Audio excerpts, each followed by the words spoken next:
Good afternoon. I am joined, as usual, by the woman to my right who needs no introduction, the Commissioner of the Department of Health, Judy Persichilli. To her right, the Department of Health's Communicable Disease Service Medical Director, another guy you know well, Dr. Ed Lifshitz. Thank you both for being here. To the far left, again, someone who needs no introduction, Superintendent of the State Police, Colonel Pat Callahan. And today we have the great honor of being joined to my immediate left by the Attorney General of the great state of New Jersey, the one and only Gurbir Grewal.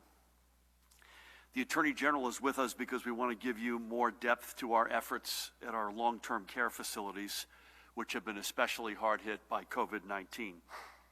In the wake, in specific, of the tragedy at the Andover Subacute and Rehabilitation Center 1 and 2, I asked the Attorney General to look into the matter and to review all long-term care facilities that have experienced a disproportionate number of deaths. I have asked him to join us today to speak to the task force that he has assembled to lead this charge, as well as to the new online hub through which residents and employees and the families of those working and living in long-term care facilities can submit complaints for further review. Additionally, I've asked Commissioner Persichilli to also speak to her team's ongoing review of our long-term care facilities and to the steps the department has taken to enforce critical safety measures and protocols to protect residents and staff. We know the long-term care issue has been among our biggest challenges, if not the biggest. The data spells out why we need to undertake these efforts. The number of long-term care facilities reporting cases of COVID-19 continues to increase, as you can see, and the number of cases continues to increase along with it. And with great sadness, we've lost too many lives of long-term care facility residents to COVID-19. Roughly about half of all of our COVID-19 deaths statewide have been of individuals who had been within the long-term care system. And just as tragically, we have seen some in the industry be slow to respond and adapt to the emergent threat of COVID-19, and we intend to hold folks accountable, as we should and as you would want us to. As I've said before, we know this is an issue not unique to New Jersey. It is truly a national issue. And while we know there are many good actors who will do all they can to protect their residents and staff, unfortunately, we also know that there are bad actors in this industry. We hope the solutions we find here in New Jersey can be a national model for mitigation, protection, and resiliency, whether it be for COVID-19 or a future pandemic. Before I get to today's numbers, I also want to briefly address the new guidance we received yesterday from Treasury Secretary Steve Mnuchin and his team regarding how we can use the $2.4 billion in CARES Act funding that New Jersey has received. As you may recall, it's a total of $3.4 billion, but there's up to $2.4 billion that can go directly to the state. The balance goes to the counties. I've had multiple direct and frank conversations on this from President Trump to Secretary Mnuchin and others in the administration, along with in Congress, Leader Chuck Schumer and Speaker Nancy Pelosi, on the need for us to have greater flexibility in the use of these funds to meet our emergent needs. And I am pleased to announce that we have received greater flexibility in how we can use this money, which means that more of it will stay here in New Jersey to backstop our efforts against COVID-19. I am grateful for the spirit of cooperation with which the administration and specifically Secretary Mnuchin and his team has taken these discussions and for their willingness to listen to our concerns. While this new guidance doesn't get us all the way to where we want or frankly need to be, I'm grateful that we now have greater room to meet some of our immediate needs. We will put this money to good use for our first responders and our small businesses. And because of this guidance, we'll be able to fill an immediate need to provide the funding we had budgeted for our schools and educators. I can say today with confidence that because of the new federal flexibility, we will be able to make the next school aid payment of $467 million, which will go out on Friday. This is a well-deserved recognition that education and educators are a critical part of our COVID-19 response. This guidance is a win for them, a win for the 1.4 million students and their families, and a win for our property taxpayers. But to be clear, we are not out of the woods yet. This funding was already accounted for in our cash flow planning. We just didn't know if Congress would let us use it. We still have a long way to go, and some of the previously announced restrictions on our ability to maximize this funding remain.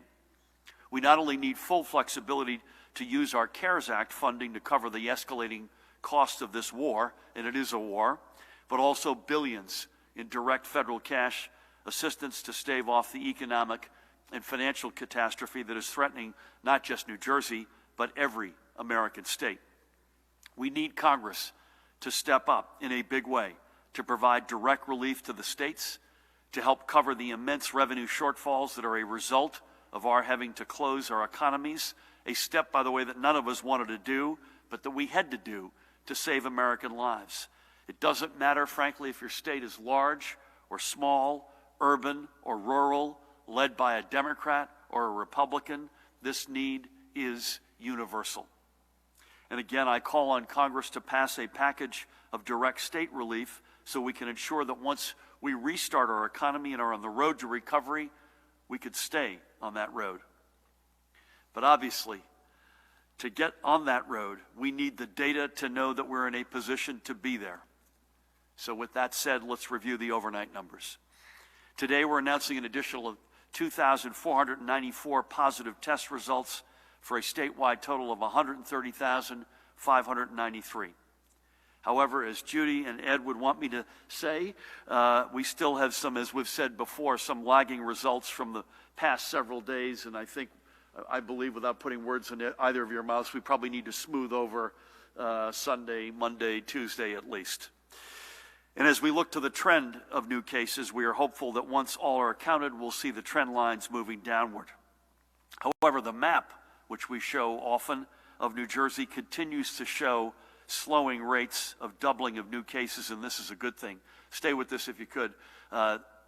For those of you watching at home, I'm not sure you can see this, but there are now a majority of counties where the virus is taking at least 30 days to double. That's a big deal. And the only counties that are still in the darker orange are in the south with smaller number of cases where the virus is newer. So the steepness of that curve, while we want to see it flatten, obviously, is not surprising. So this map is going in the right direction. Please God, it continues to. As of 10 p.m. last evening, 5,328 patients with COVID-19 were being treated in our hospitals. This is a very small increase from Sunday, but still represents a decrease of nearly 3,000 over the past 3 weeks. And remember, there was at one point in our very worst case scenario, Judy, it wasn't that long ago, that we were fearing 36,000 potential hospitalizations. We have avoided the worst of it by a lot, and that's thanks to everybody out there. Let's keep at it, because our vigilance is working, it's paying off, and it needs to continue to pay off. And as we see the number of hospitalizations across our health systems regionally continues to trend in the right direction. And again, north, central, south, the south had seen over the past, I guess about now 7 to 10 days ago, that upswing which we were expecting. We expected the virus to migrate north, central to south. We saw that. Thank God the numbers have remained low. And furthermore, there's a flattening. There's not only a decrease in the northern and central curves, there's a meaningful flattening in the south curve. Our field medical stations reported 35 patients last night, with a total of 400 having been treated. So while hospitalizations had a small increase, the number of patients reported in either critical or intensive care dropped, and Judy's been reminding us this is a big one for us to look at, to 1,534. So we have now had 1 full week of declining numbers. Ventilator use currently stands at 1,169, and this number too continues to decline. There were 385 new hospitalizations yesterday. I'll come back to that. And on discharges, 232 live patients were released from our hospitals yesterday. Let's stay with this for a second. I know there's a lot of folks out there who think that this is some recipe out of a cookbook, that there's some magic wand, that there's some magic date. that this is somehow a two-dimensional reality we're dealing with. It is at least three-dimensional, folks. There's no magic wand. There's no recipe other than we know social distancing is the most important thing we can do. And just remember, if you're one of the folks out there, as I am, by the way, itching to get things back open again, 385 people entered the hospital yesterday in New Jersey with COVID-19. 385 people entered the hospital in the past 24 hours with COVID-19. Please God, most of them, I hope all of them, get out of there. But sadly, the data tells us they will not in their entirety. So with all due respect, on Memorial Day weekend, I'm sorry about schools being remote for the rest of the years, particularly the high school seniors and their parents. I'm sorry we can't give you more definitive guidance yet on things that we're working on. By the way, non-essential retail, I hear morning, noon, and night. I appreciate all that. I appreciate all the inputs and the wisdom on beaches. We still have people getting sick, going to the hospital, and sadly, over 300 today, we're reporting in a minute, have died. So with all due respect, this is the fight of our lives. It's not two-dimensional. It's at least three-dimensional. We are considering data. We're considering perspectives. We're trying to learn from other places in the country, in the world. We're taking the best advice we can from medical experts. We're trying to make every decision based on the data, the science, and the facts. Nobody is itching more to get this state back up and running than yours truly and the team up here. But we gotta do it right. We gotta do it responsibly. We gotta do it safely. And we are committed to that, whether folks, frankly, whether you like that or not. Okay, our hospitals are continuing to show positive trends. And as I've said several times already, just to repeat the point, data determines dates. These are the numbers that will tell us when we are in position to get on the road back and toward the responsible restart of our economy. So let's keep focused on the task ahead, pushing these numbers down further. That means keeping up, folks, with the great work you've done on social distancing, wearing a face covering when in public. We think increasingly these things, or the kerchiefs or the handkerchiefs, they really actually make a difference. And doing all the other seemingly little things like washing hands regularly with soap and water that can make, even though they're little steps, they can make a huge difference. Remember, public health creates economic health, and data determines dates. No state has flattened the curve as mightily as New Jersey.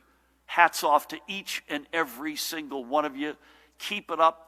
This is in your hands, our hands, to keep doing that, and the extent to which we can do that. That gives us the public health that we need, the metrics that we're looking for. That gives us the data that we need to then say, you know what, we can responsibly not just open up state and county parks and have golf again in New Jersey as we did responsibly last weekend.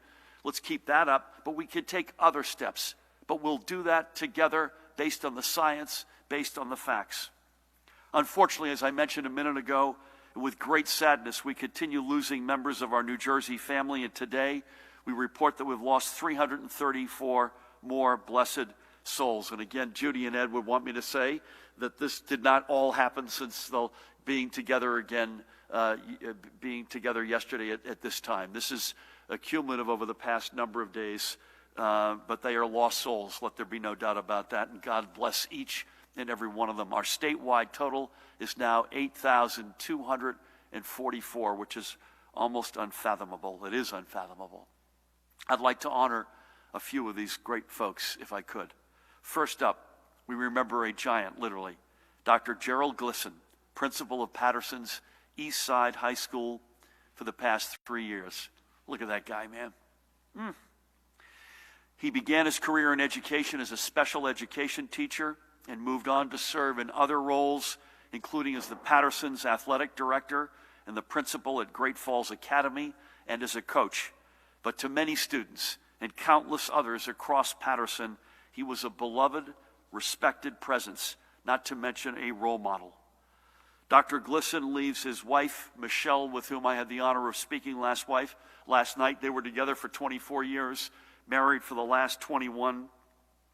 In addition to Michelle, who is a giant in her own right, he leaves his daughter Sydney, who's 17, and Skylar, who's 12, his parents, and countless other family and friends, including our dear friend and his dear and close friend, Assemblyman Coach Benji Wimberly, and his beloved brothers of the Omega Psi Phi fraternity. Michelle said he should be remembered as, and I quote her, an amazing husband, father, son, brother, and friend, end of quote, who cherished family and friendships. Others called him, and I heard this from many, a gentle giant. He was only 46 years old. Our thoughts and deepest prayers are with Michelle and his daughters, his family, his community, and with every life he touched in his short time on this earth. May God bless him and watch over him. Next up, somebody I had the honor of meeting, Corliss Henry, a legend of Plainfield, New Jersey. She was 95 years old when COVID-19 took her from us, but what a life she lived. A graduate of Hunter College High School in New York City, at the brink of World War II, she took a job at a factory to support the war effort and was trained as a metal solderer. But she found her calling in nursing, and after a move to Plainfield in 1957, already a legend, by the way, that's the year I was born, when you think about an incredible life she had. She was hired at Muhlenberg Hospital, becoming the first African-American nurse on their staff. She stayed at Muhlenberg until 1968, leaving to become a nursing instructor at Middlesex County College. And even while teaching full-time there, she found the time to earn her master's degree in education at New York University. In 2018, in February of 2018, during Black History Month, I was honored at Drumthwacket to recognize her tremendous life of service with a proclamation I handed to her at a ceremony that evening, alongside my wife, alongside the rockin' Lieutenant Governor Sheila Oliver. Corliss is now reunited with her late husband, Preston, and leaves her sons, Stephen, with whom I had the honor of speaking yesterday, and Bruce, her granddaughters, and numerous nieces and nephews. You talk about a life well lived. Thank you for all you gave, Corliss. Thank you to all you meant to so many. We will miss you. Bless you. And finally today, we remember Reverend Greg Allen Mast. While he lived in New York and he won't be counted among the New Jerseyans we have lost, he was part of our family. Born in Michigan, he came to New Jersey to study for his Master of Divinity degree at the New Brunswick Theological Seminary, which he received in 1976. He then joined the pastoral staff at Newark's North Reformed Church before becoming the pastor at Irvington's Second Reformed Church.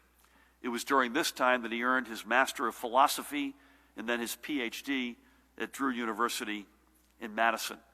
In 2006, Reverend Dr. Mast was installed as the 14th president of the New Brunswick Theological Seminary, and his tenure saw the institution return to financial stability and its programs expanded to better serve the needs of its students and community. Throughout his life, he held a deep commitment to racial and social justice, and his work to dismantle institutional racism at the seminary stands as a lasting and laudable legacy. He leaves behind his wife, Vicki, with whom I had the honor of speaking yesterday, and who, by the way, herself is a PhD, and their 3 children, Andrew, Catherine, and David, and their spouses, and 4 grandchildren. He also leaves many, many thankful parishioners. May God bless him, and may God bless them all. I don't have a picture for you, but I had a moving conversation this morning with Joanne Povia, who works as the Chief of Staff to Treasurer Liz Moyo and who's been in government and has been a star for a long time. She lost her mother last night, Wilhelmina, who was 94 years old. And I'm not disclosing anything, I hope, that is not violating privacies. Wilhelmina was also stricken with COVID-19, but I can't say here for sure whether or not that's was the cause of death. But she was an incredible woman in her own right. She was working in polling places into her 90s. And the most striking part of the conversation with Joanne, who's a fantastic colleague, was the fact that she grew up with stories from her grandmother, so her mother's mother, about guess what? The Spanish flu. The fact that her grandmother, who was a seamstress, made a wedding dress for her best friend, but her best friend got the flu perished, and she was instead buried in a shroud that was made of her wedding dress. Think about that for a second. Grew up on the tales of her grandmother of the Spanish flu in 1918, and then COVID-19 struck her mother, and her mother passed last evening. It's extraordinary. These names and the faces we showed are the reality of COVID-19. They are the reason why we continue to fight this virus, and they are the reason why we will continue to do everything in our power to defeat it. Doing so takes a veritable army, and with the Attorney General by my side, today we are announcing that this army will grow. Today, the Division of Consumer Affairs will begin standing up a program to grant temporary emergency licenses to recent graduates of nursing, physician assistant, pharmacy, and respiratory care therapy programs who have not yet been able to take and pass their licensing exams. This means that thousands of recent graduates could quickly join the teams of healthcare professionals currently fighting COVID-19. And I'm sure the Attorney General will be able to speak more to this effort. And I thank him for this and so many other arenas in which he is leading right now. And there are countless other residents who have rolled up their sleeves as well. And as we do every day, let's salute a couple of them, Judy, before I turn things over. Actually, I'm going to turn it to Gabir and then to you, if you'll forgive me. We'll start in Hackensack. There's Kelly Carroll, a culinary arts educator at Hackensack High School. After school closed, he kept in touch with his students and learned that some of these families were having difficulties in putting food on their tables. So Kelly started reaching out for food donations to help, which quickly and steadily came in from all over. He now has 225 bins in his front yard and spilling over into his neighbors. The bins are refilled with fresh foods every Monday when delivery drivers come and pick them up to get the food to the families who need it most. So to you, Kelly Carroll, I thank you for keeping your students and all in need close to your heart, and New Jersey thanks you. Second, let's meet Jane Berlant. Jane's behind the mask there on the left, of Springfield in Union County. When she was 7 years old, she was gifted a sewing machine by her dad. Today, that sewing machine has helped Jane churn out more than 400 face coverings, which she is donating across the community.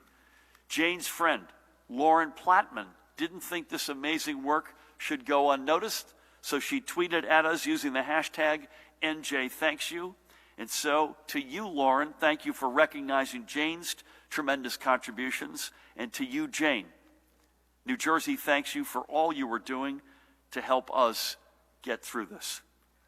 And finally, in a point of personal privilege, I want to give a personal shout out to this guy. Former Senator Bill Bradley, a giant, literally and figuratively, a guy who has never forgotten this state and has stood tall. And I will tell you, it's almost been like pulling teeth to allow me, from him, to allow me to speak about what he has done.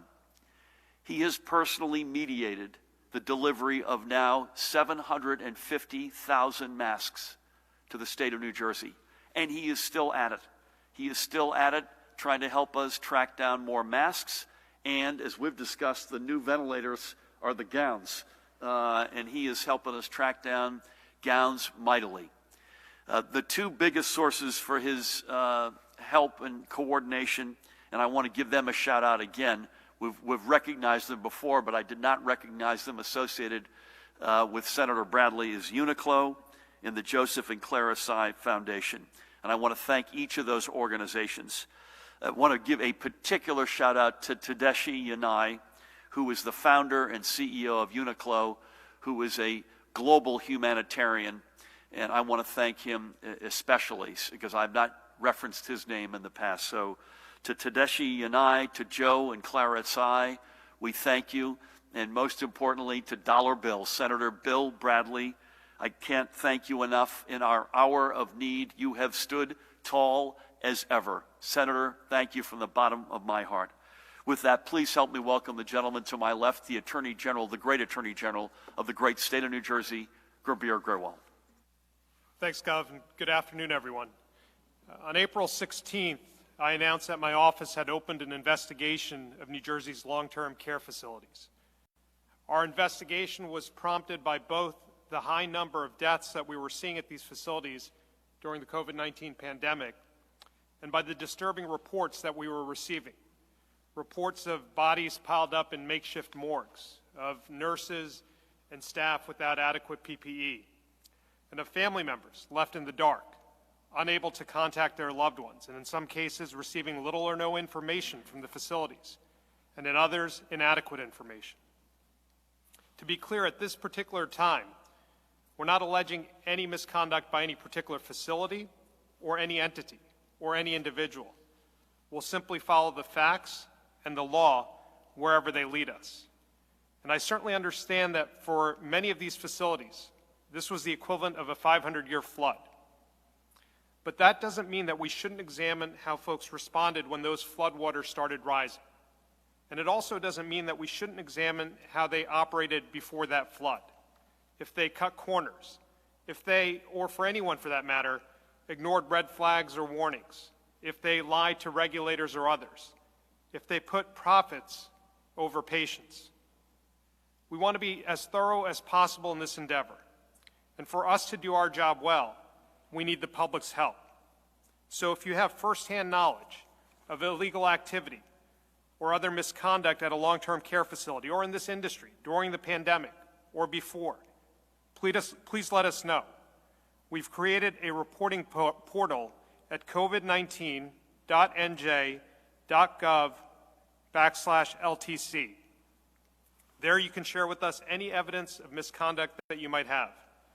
You can also upload documents, photographs, or other materials directly using that portal. And importantly here, you can remain anonymous. But we ask that everyone keep this in mind, that this particular portal is designed solely to further our ongoing investigation and not to answer specific questions about a nursing home or about the condition or status of someone living at a nursing home. If you're seeking that information, we urge you to contact the nursing home or the facility directly. And this also bears repeating right now. If you're reporting an emergency or any other imminent danger or threat, call 911 directly. But here's the other thing. As the Gov mentioned, we're not waiting on the conclusion of our investigation to help residents at these facilities, especially those at our nursing homes. As the Governor announced today, our Division of Consumer Affairs has been working overtime to ensure that we have the healthcare staffing that we need in this state to meet all of the challenges that we're seeing across the state. And to that end, we'll soon begin granting temporary emergency licenses to recent graduates of certain healthcare education and training programs before they've completed all of the testing required for licensure. We're taking this step because we know that there are many out there, many future healthcare workers who stand ready and willing to help us, but they can't, simply because the centers where they would take the required tests are closed during the pandemic. Our new program temporarily removes these roadblocks and will allow thousands of nurses, pharmacists, physician assistants, and respiratory care therapists to enter practice more quickly at a time when our healthcare system needs their help the most. This particular program complements what we've already done to bring reinforcements to New Jersey's healthcare workforce. So far, we've issued about 18,000 licenses to out-of-state healthcare workers, over 600 licenses to recently retired doctors, nurses, and other healthcare professionals. And just in the last few days, we've started issuing licenses to foreign licensed physicians. All of these measures have been made possible through the emergency programs authorized by Governor Murphy and established by our Division of Consumer Affairs in consultation with Commissioner Persicelli and her team at Health. So as we mark Nurses Week, a week that gives us another opportunity to thank our nursing professionals for their incredible sacrifice at this difficult time, I can think of no better way to thank them than by telling them that not only are we working overtime to make sure that they have all of the tools and resources to do their jobs safely and effectively, but that we're also doing all we can to ensure that more help is on the way. Thank you, Governor. Thank you, Grabir, for both. Can you put the slide back up again, the one we just had? Again, everybody, if you've got something to report, this is where you want to go, and you made a very fair point. If it's an emergency, you should be not going to a website. You got to call 911. 911, and for status, contact the facility. Thank you so much Thanks, for Gov. both of those initiatives and for everything you're doing. Allow me, please, to introduce the woman to my right who needs no introduction, the Commissioner of the Department of Health, Judy Persichilli. Thank you, Governor, and good afternoon. As the Governor noted, in New Jersey and across the nation, COVID-19 has devastated our long-term care facilities. So I want to share some of what we're doing to address these issues. As you know, since the beginning of March, the Department has issued 18 orders and guidance to facilities, which included curtailing visitation on March 14th and requiring screens of all individuals who entered the facilities, screens for symptoms and temperature checks, allowing facilities to hire out-of-state certified nurse aides to support the staffing vacancies, enforcing mandatory notification of residents, families, and staff of an outbreak in their facilities, and requiring universal masking, and additionally prohibiting admissions to facilities that could not cohort patients and staff. We've also shared a list of over 150 certified nurse aides and 90 RNs and LPNs as possible staffing support. We are currently working with the National Guard to bring in some efforts to additional long-term care facilities in the state, and the VA, as you know, is in our veterans' homes. Throughout April, the state surveyors inspected 60 facilities. The survey teams are looking at infection control, staffing levels, availability of PPE, and implementation of outbreak response plans, which includes family notification. As a result, 4 surveys resulted in the issuance of directed plans of correction. Several facilities are directed to bring on consultants in nursing and infection control. We recognized that increased testing in these facilities, especially those that have yet to experience large outbreaks, is critical to stopping the spread. We developed an expanded universal testing strategy for vulnerable and priority populations that includes long-term care, and a pilot program in partnership with Cooper University Hospital.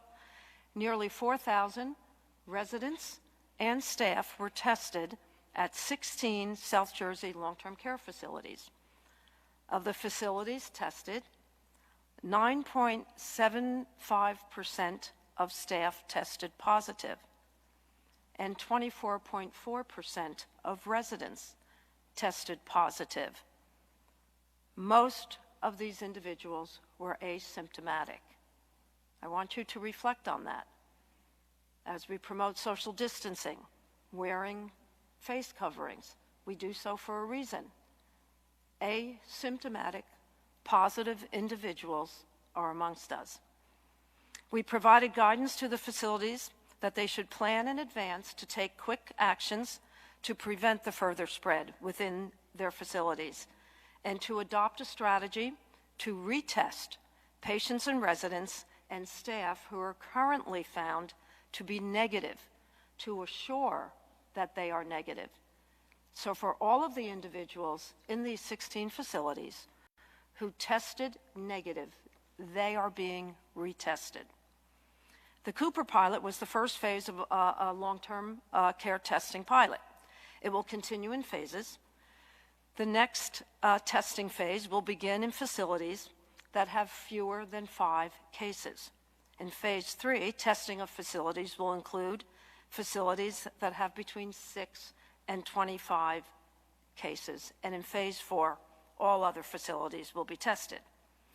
We're prioritizing facilities with fewer cases so immediate action can be taken to increase infection control protocols to further prevent spread and ultimately save lives. In addition to the state effort, in the next 2 weeks, with several partners, we will be conducting testing at 74 long-term care facilities, over 10,000 residents, and 20,000 staff. Our partners are Alaris, Care One, University Hospital in Newark, Robert Wood Johnson Barnabas, Atlantic Health, St. Joseph's in Patterson, and Spira Health System, St. Clair's and St. Clair's Health System. We have also been working to increase personal protective equipment available to these facilities. The state has shipped 10.7 million pieces of PPE to long-term care facilities.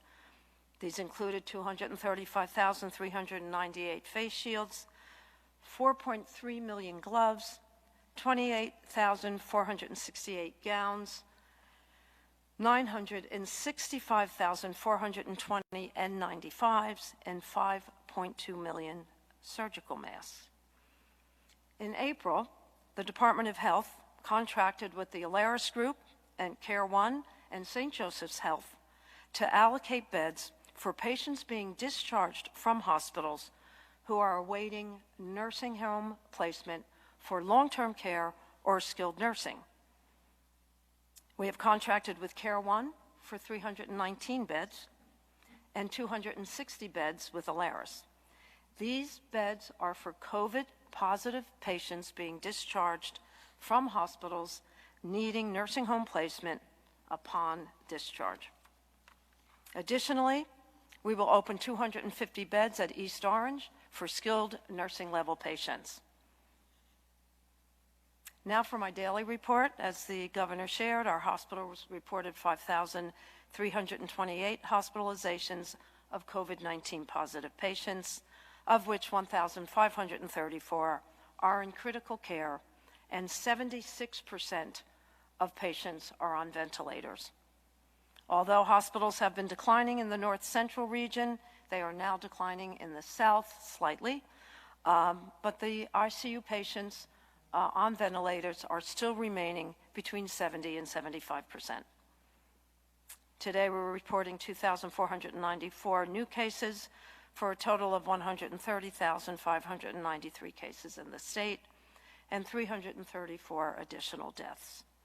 The breakdown of deaths by race and ethnicity is as follows: white 52.6%, black 19.3%, Hispanic 17.4%, Asian 5.3%, and other 5.5%. There are now 509 long-term care facilities or assisted living facilities in the state with COVID-19 cases. At the state veterans' homes, among a census of 677 residents, there have been 360 residents testing positive, and a total of 125 deaths. At our state psychiatric hospitals, with a census of 1,250, 167 patients have tested positive, and today we are reporting 10 deaths. That's one additional death over the past week. According to lab data from this morning of the labs sending us COVID-19 results, 257,587 tests have been performed, 100,557 testing positive, for a positivity rate of 39.05%. So that concludes my daily report. As always, stay connected, stay safe, and stay healthy. Thank you. Judy, thank you. And we made a conscious decision to focus a little bit more heavily, as you heard today, both with Kabir here and Judy's remarks on long-term care, because you all have been quite rightfully asking a whole lot of questions over the past month or so, and as opposed to just dealing with it episodically, we felt like it made sense to sort of lay in more heavily today. A couple of things: the counties, positive cases, the same six. So it's Bergen, Hudson, Essex, Union, Passaic, Middlesex, the most by a meaningful amount. Positivity, that's the first time we've been under 40 in a while, Judy, right? And Ed, you'd remind us that that's a cumulative number, so the spot numbers presumably are lower. And again, we're still overwhelmingly symptomatic folks, not entirely, but overwhelmingly symptomatic folks who are in the universe there. And again, we remind you that the total number of positive tests, we know one thing, that that's not the denominator. We don't know, I don't think anyone knows anywhere in the world right now what the entire universe is. There's theories abounding from every which way, but we know that it's a universe that's larger than that. And I think sometime, I'm not going to marry ourselves, but just to preempt maybe some questions you've got, we're going to be coming to you in the next number of days on both a specific sense of the way forward on testing and more color on contact tracing, I think probably in that order. We're going to go, thank you, Judy, for that. And again, thank you for the deep color on the long-term care front. And Gerbir, thank you for your leadership on that as well. Pat, good to have you as always. Anything on compliance, PPE, infrastructure, or other matters? Thank you. Thank you, Governor. Good afternoon. Compliance continues to be exceptional, I think is the word that I would use. Overnight, Patterson responded to an abandoned building where 4 subjects were in front of it trespassing. Those 4 subjects were cited with the EO violation. Newark Police Department issued 36 EO violations and closed 5 businesses. And in Hamilton, Mercer County, the owner of a nail salon was cited for the 2nd time for having a non-essential business open. And just on a separate, but I think important note, our trooper that was shot last weekend expects to be discharged, and he appreciates, and so do all of us, your support and outpouring of prayers for him and his family. That's all I have, Gov. Pat, that is great news. Please give him, his mom, and his girlfriend, I don't want to jump the gun, our best. We're going to start over here. I've lost Dan. Dan, is tomorrow 1 o'clock? You could check that while we're starting here. If you all, there's a big crowd here today. For those of you watching at home, you may not be able to tell that. And we appreciate and are honored by your interest, but please keep your questions to a couple today. We are 1 o'clock tomorrow, unless you hear otherwise. Thank you so much, sir. Brendan's got the microphone.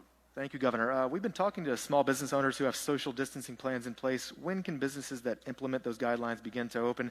And Governor, talk about the decision to lift restrictions on golf courses but not allowing small businesses to reopen. Two very, very good questions, and answers I think are fairly straightforward. Non-essential small businesses that are currently not able to open is on our list that we're looking at very carefully. And I've gotten some very, I would say, highly responsible inputs, including a really compelling case from a mayor this morning that Matt and I were discussing earlier. I can't give you a date, but that's something clearly we're looking at, and doing that right, including, the consideration of curbside pickup is something that we're looking at. And the golf question is, it's not because I'm a golfer, because I'm not. The answer is quite straightforward. Things that are out of doors where we can impose and then enforce, mostly self-imposing social distancing are far more logical steps for us to take. Judy and Ed, I think, would support that. Indoor activity is more complicated.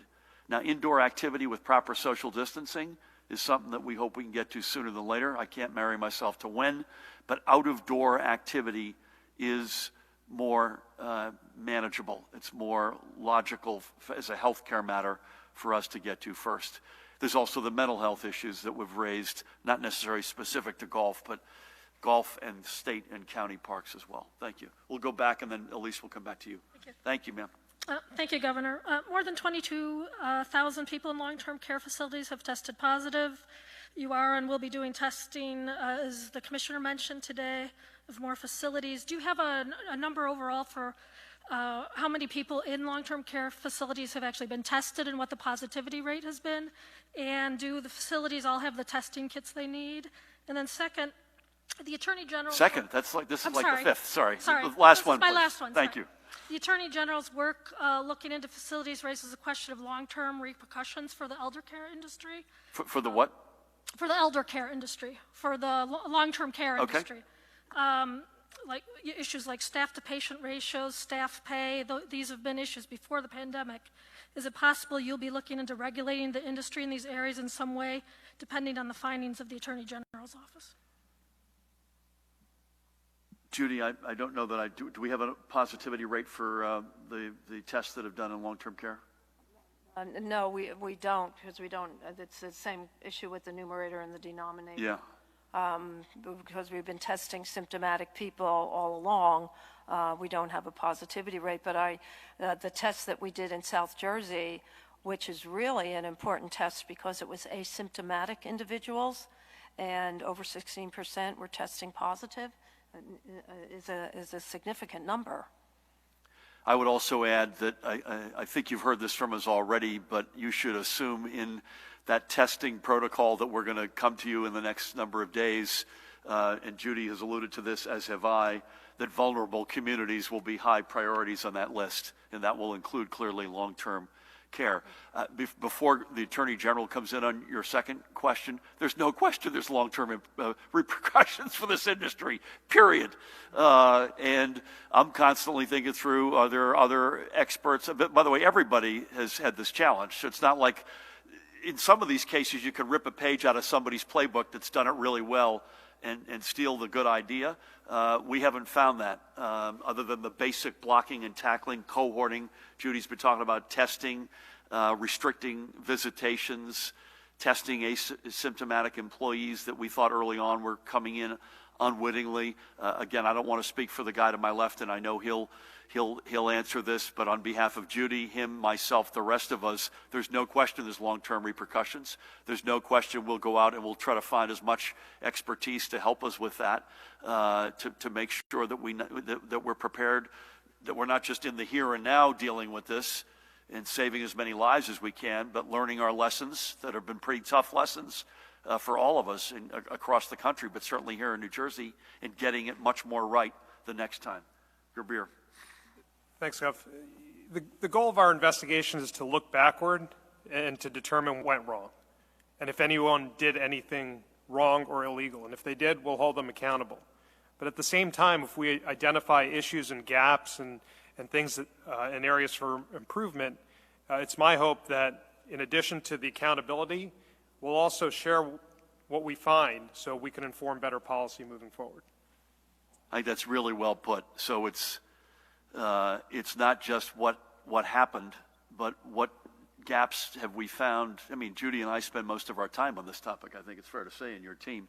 And we're going to take any good ideas we can get from anyone, and certainly none more so than the guy to my left. So thank you for that, Gerbir. Sir. Yes, thank you, both for the Commissioner. A little less than a year ago, Commissioner Elnahal issued a report on UNIQLO that identified several gaps in long-term care facilities, infection control, et cetera. How quickly were those recommendations adopted? Have they been adopted? And post-UNIQLO, did DOH have the resources it needed to properly regulate the industry moving forward? And then second question is, you've described several actions in the department has taken to address the long-term care crisis, but it doesn't appear that DOH is taking any kind of affirmative steps there. Do you have the confidence that the industry can, work within its current regulatory structure to fix itself? And if not, do you think that there are what specific steps do you think need to be taken so that LTCs aren't seeing these outcomes moving forward? I'll start, Judy, and go to you. And I'll speak for myself as a non-medical expert. The industry does not have it within themselves to make the changes they need. If they had, they would have done it already. So that I want to be definitive and unambiguous on that, and change will be coming. Secondly, I don't have a particular answer on UNIQLO. You mean UNIQLO, the facility, or the report that Sharif put out based on what happened at UNIQLO? The report itself. Yeah, okay. And that, I think, is probably more, Judy is far more qualified to address that. But I think we've said this, that happened in October of 2018, and we had asked for emergency action plans, Judy, to be in by February of 2020, I believe, right?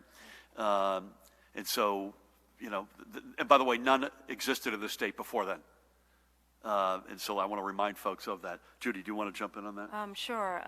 Actually, I early on, when we started realizing there were significant issues in long-term care, I did get a copy of the UNIQLO report to make sure that we did follow up. And one of the follow-ups was that at the end of every day, the commissioner would get a report on every outbreak that occurs in all of New Jersey, and I do get that.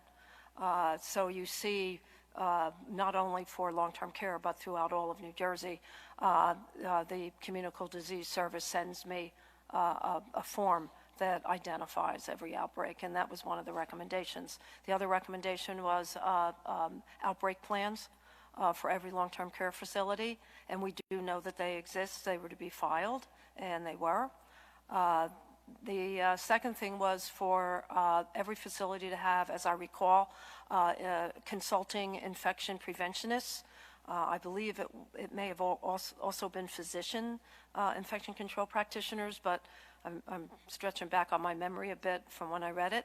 And all of that occurred. I have to say that the follow-up based on UNIQLO was in place.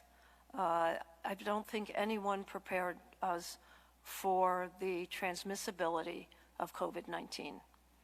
And I think early on in this outbreak, when we realized that a whole family was stricken from a family gathering of 25, we realized we were dealing with something a lot more prevalent and virulent than we had expected, but at that point, it was already in our facilities. Judy, on that point, it feels like years ago, the Fusco family of Freehold, right? That the extraordinary reality of the connection with patient one, I guess, I'm not sure what the medical term was, right? Two other quick points, and then we'll move down to Elise. Number one, it was, and I think we've said this consistently, it was execution on the plans as opposed to whether or not the plans were submitted and approved and blessed by DOH. It's an uneven execution. And secondly, or finally, I remember very clearly standing in front of UNIQLO and speaking not just in a press conference, but to parents and loved ones of folks inside who could not get information. And I think if you've heard, one of the biggest frustrations from Judy and me every step of the way in terms of the uneven execution has been communication. To loved ones, to staff members, to other patients in these facilities. So thank you for that. Thanks, Judy. Elise, how are you? Good afternoon. I'm well, thank you. Good afternoon. On the CARES Act guidance, did the administration turn down any of your asks? And my second question, for the Attorney General, have you been giving any attention to the Paramus Veterans Home in your investigation? Thank you. I'll let Matt Platkin, who's here with us, address that. In terms of the specific inside of the CARES Act, I'll let Matt address that in terms of guidance. The broader ask right now for us is overwhelmingly the next round of direct cash assistance coming out of Congress and hopefully signed by the President. That's the big ask that is still outstanding, that we're spending a lot of our days when we're not working on long-term care. We're going around trying to figure out how we can get federal money. But within the CARES Act, Matt, do you want to comment on about the guidance? I think broadly speaking, they accepted most of our requests. I mean, obviously, in any ongoing conversation like this, you won't get everything you ask for. The state has two problems. At least we have a budget problem in terms of what's going to happen to it over the course of the next 14, 15 months and our revenues falling off. And then we have a short-term cash flow problem due both to the revenue cliff, but also because of the moving of the tax deadline from April to July. So the big ask we had before them was to give us more flexibility about what we can use immediately before we're into the next budget cycle, when there will be additional flexibility, and they were helpful in granting us that flexibility. And I want to reiterate my thanks for that, because we were pounding away on that on our visit to Washington last week on the phones. In particular, I want to thank Secretary Mnuchin. Gerbera, I would just broaden Elise's question to not just Paramus, but also to Menlo Park, and God willing, it exists in Vineland, but at a much lower scale. Any comments you've got there? So with any investigation of this size, in particular with so many facilities and the resources that we have, we've assembled an incredible team from across our Department of Law and Public Safety. But with any investigation of this size, we have to be driven by data and numbers. And so we're being, to borrow a term, surgical in our approach and focusing where we think our focus is deserved. And I'm not going to talk about specific facilities that we'll be looking at or where we're going in what order, but we have a very comprehensive investigative plan, and we're following it. And in the last 3 weeks, we've taken a number of investigative steps and we'll continue to do that until our investigation is complete. Thank you for that. Thank you, sir. Sir, do you have anything?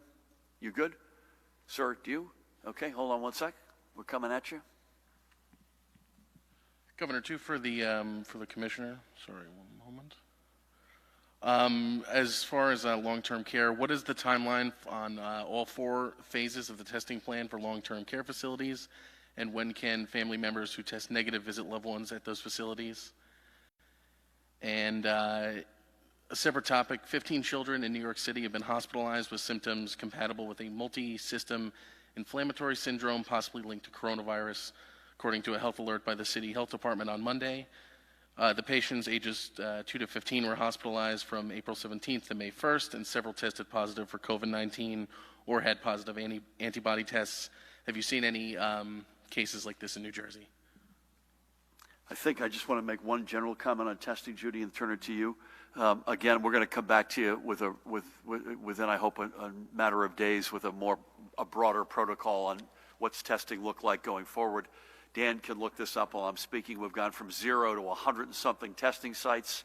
We are among the highest tested states in the nation, but we're not where we want to be or need to be. We now have the supplies to allow us that latitude. Jared Maples is here, the Department of Homeland Security and Preparedness. Thank you for your help in that regard as well.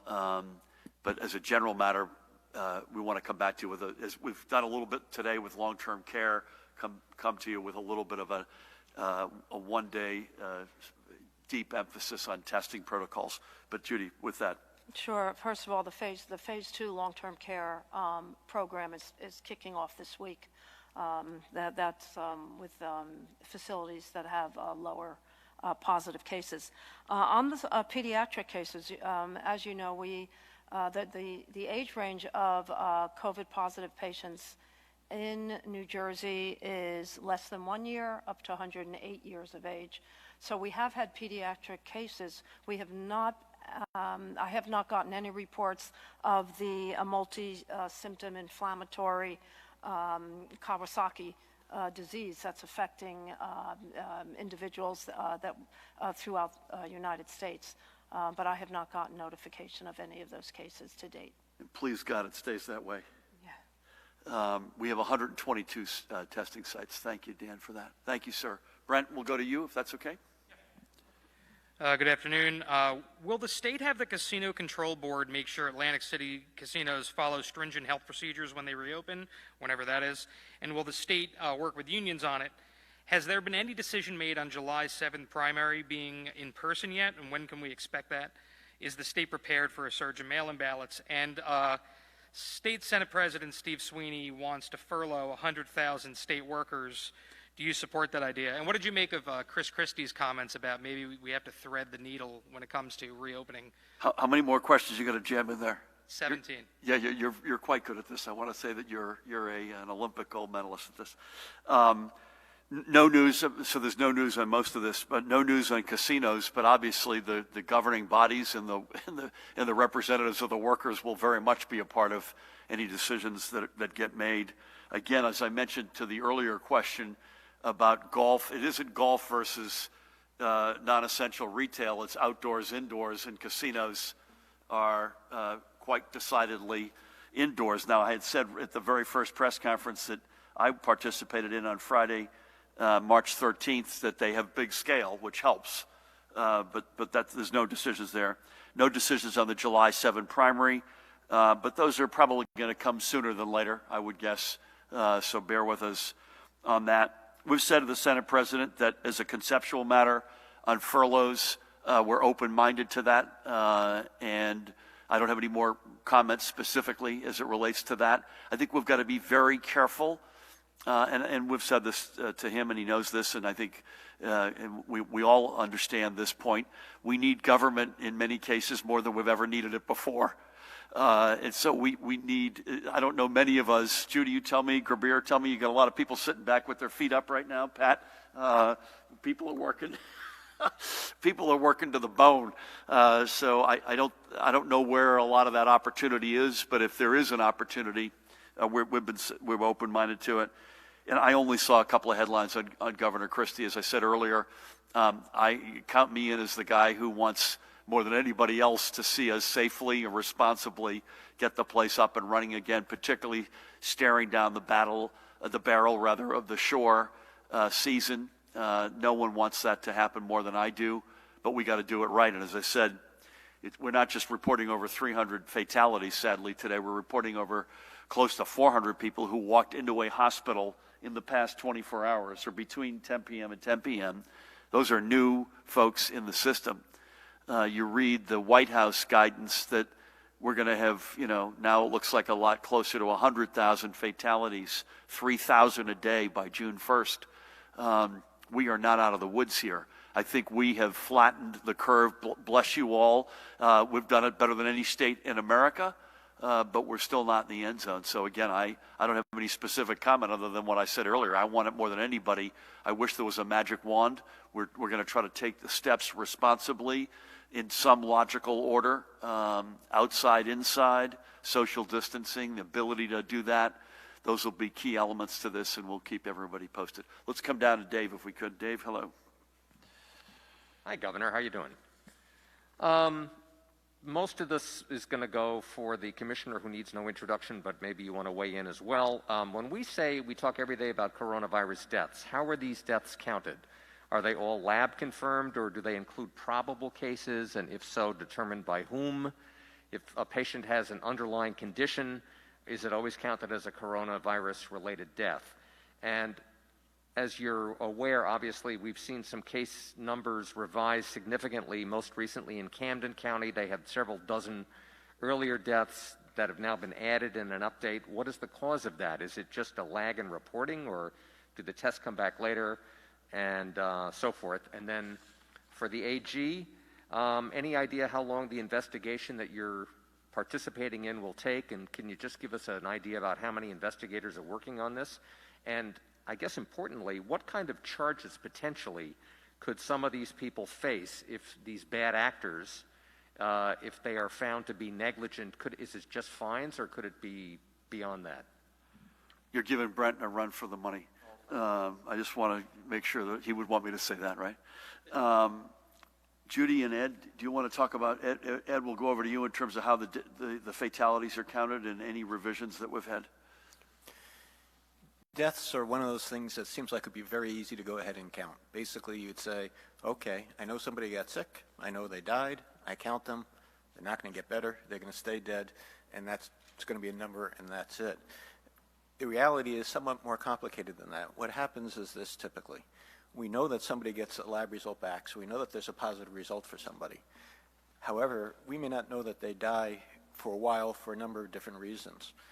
In order for us to know that somebody died, that has to get entered into the system somehow. That can either happen in the hospital if the person died in the hospital, a local health department on investigation. We have an outbreaks investigation team for the Department of Health that follows up on people to see what their outcome was and if they had passed away or not. Or we may get that information from a death certificate. All those different sources take a different period of time, so they can take a while until they come back.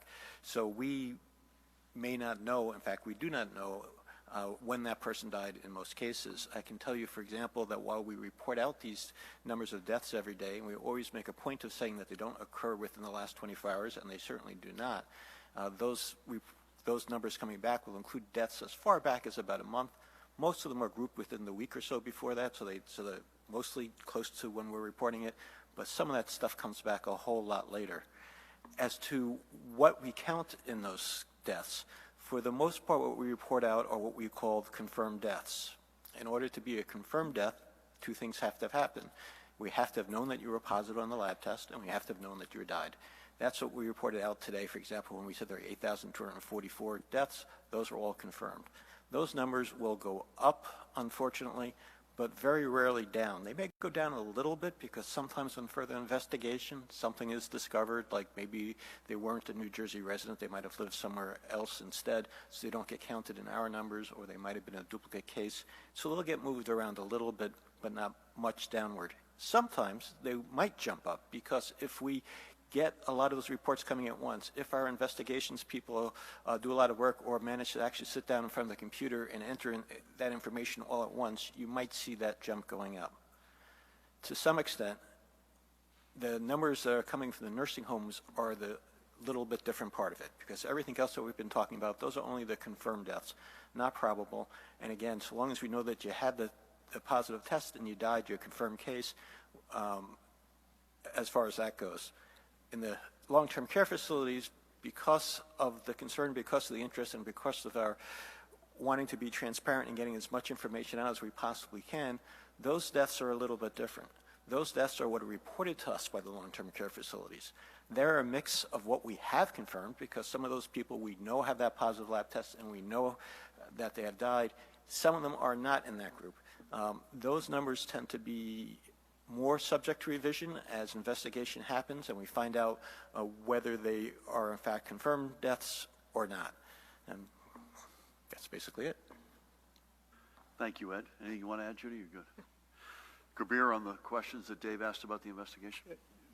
On the first question on the size of the team, what I can tell you is that we'll put as many people on the team as necessary, but we've drawn from our Division of Consumer Affairs, we've drawn from our Division of Law, we've drawn from our Office of Insurance Fraud Prosecutor, we'll draw from our Division of Criminal Justice. We'll bring whatever resources we need to take this investigation wherever it goes. As far as charges, we're in the first phase. We've developed our investigative plan, we have our team together, and we're gathering the facts.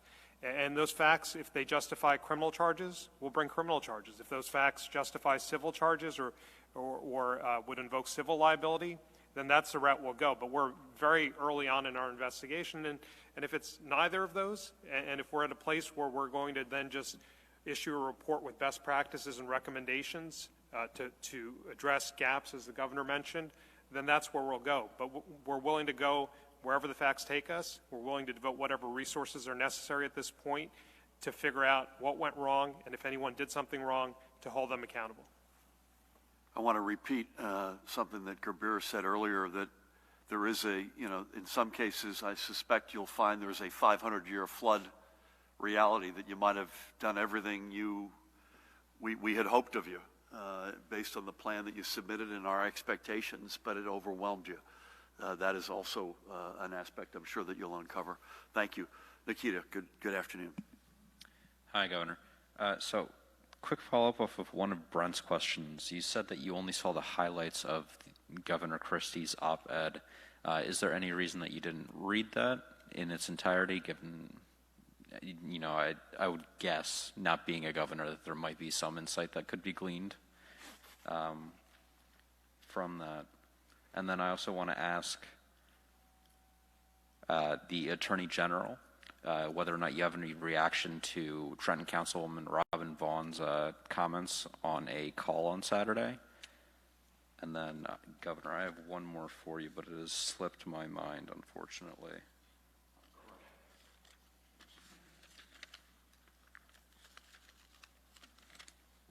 Oh, right. I asked you this a few weeks ago, but have you spoken with Vice President Biden regarding the crisis, clearly? Yeah. On Vice President Biden, we were intended to have gotten together on a call, I think, last Friday, or a week ago Friday. No, last Friday, and that's trying to be rescheduled as we speak, so not yet, but we are in the process on that. It's nothing specific to the governor. I can't read remotely everything that either you all write or that is spoken, and we do our best. I was just literally reading about Kawasaki as you were answering the question from you, sir. I try to read as much as I can, but I don't read everything. So. Kabir is welcome to answer the question about Trenton City Councilwoman, but it's completely unacceptable, reprehensible. There's no choice as to what she should do, in my opinion, but I'll let the Attorney General. I'd echo the governor's comments. I think I've made pretty plain over the last number of years my position on this type of conduct. Thanks to the governor's help, we've rebuilt our Division on Civil Rights into a very proactive organization that's issued guidance on issues related to discrimination in housing and other areas of public accommodation based on whether it's homophobic comments or any other type of comments that could have a discriminatory impact. So I'm being a little bit measured because I also oversee 2 agencies that investigate this type of conduct, but I have zero tolerance for it. And if there's something for us to look at and if something's referred to us, I need to be a little bit measured and not go into any more detail than that. Thank you for that, and thank you for your leadership on this whole range of stuff, but completely unacceptable from my standpoint. Thank you. John, you'll see as you'll bet clean up here. Good afternoon. Thanks. I have 2 questions. First from Daniel Munoz of NJ Biz. Governor, you mentioned that this Economic Advisory Commission to have groups, quote, much closer to the ground. What did you mean by that? Will there be more chambers of commerce and local business association involvement? The answer is quick on that is yes. Okay. That's exactly what we're talking about. And the state's chambers, business associations, and trade groups sent you a letter this week on ideas for reopening the economy. Anything in those recommendations that stick out to you? Anything you're in favor of or rejecting outright? Haven't seen it. We'll absolutely take that. We've got a good relationship with those organizations, and we'll take their input very seriously as we had intended, even in the absence of a letter. On deaths, is the state tracking deaths at home, and are you seeing an uptick in deaths at home generally? In other words, are you seeing people who are dying who might have sought treatment elsewhere? And what are you looking at in terms of lifting the barrier toward elective surgeries? What has to happen, or how close are you to doing that? And Governor, you telegraphed that you'll be talking tomorrow about testing and contact tracing. What will you be doing in terms of announcing plans for isolating people, the third part of that component towards reopening? I'll defer on deaths at home. I think we've answered both of Daniel's questions. On elective surgeries, Judy, I'll just say this, that's something that is, I'd say, on the sequencing, that's probably on the more sooner than later side, but we're still not quite there yet, but I think you'd probably agree with that. And testing and contact tracing, please don't hold me that. I didn't say tomorrow, I said in the next number of days. And isolation would probably either be in one of those discussions or its own discussion shortly thereafter. That's sort of if you look at the 6-part road to recovery, slam the curves down, ramp up rapid return testing, contact tracing, combination of boots on the ground, Judy, and technology, isolation/quarantining, and then economic recovery and resiliency. So that'll come either as part of those conversations or on its own. Any comment either on that, Judy and or Ed, or specifically on how we're counting deaths at home? You said you thought that the numbers of deaths at home was going up? Okay. Comes back to how we find out about things. Deaths at home are something that come in slower as far as that happens. For the most part, the way that we find out if somebody died at home was through a death certificate, which should tell you where that person died, as well as other things, including about whether the cause of death was related to COVID or something else. That's one of our slowest sources of information, meaning that's something that we don't get very rapid information from. So I don't have the exact breakdown as far as whether more people are dying at home from COVID or other related things. Certainly we know, as the Commissioner and others have mentioned, that the number of people going to emergency departments for other reasons besides for COVID have dropped dramatically at about half the normal levels or so. So that is something that we're keeping an eye on. Do you want to add anything to that, or? No. We're good? Thank you. I'm going to start to remask here. Thank you, everybody, again, for your patience and for your good questions. We need very much in a time of crisis. We kid a lot back and forth in some cases, but we need a strong press right now more than ever before. So thank you for everything you're doing, including these are not fun times in the Fourth Estate either. So hang in there, everybody. I want to thank, as always, the Commissioner of the Department of Health, Judy Persicelli, for extraordinary leadership. Dr. Ed Lifshitz, right at her side. Thank you both. An extraordinary, I think, best of the nation, Attorney General Gurbir Grewal to my left. Colonel Pat Callahan, as always, thank you. Jared Maples, Matt Plack, and the whole team. We'll be back here at 1 o'clock tomorrow, unless you hear otherwise. Keep at it, folks. Keep at it. I mean, we have done extraordinary things in this state to get us to where we are today, We need to continue to do that. Again, we're coming out of a really good weekend in terms of compliance, not just good weather. Pat mentioned earlier the compliance overnight continues to be really strong. That's a huge tribute to everybody out there in this state. You're doing an extraordinary job, and by doing that, you're allowing the map to turn better, the hospitalizations to go down, et cetera, and please God, sooner than later, the fatalities to go down dramatically. But we're not there yet, and that's why we've got to continue to keep asking you, stay at it, stay strong. I promise you we're going to take every single responsible step that we can collectively take together to begin to get back on that road to recovery. The fact that you're staying at it and being so good and so vigilant and keeping up social distancing and wearing things like this, that's allowing us to take these steps. So it's in your hands, and you've been extraordinary. Keep it up, folks. God bless you all. We'll see you tomorrow.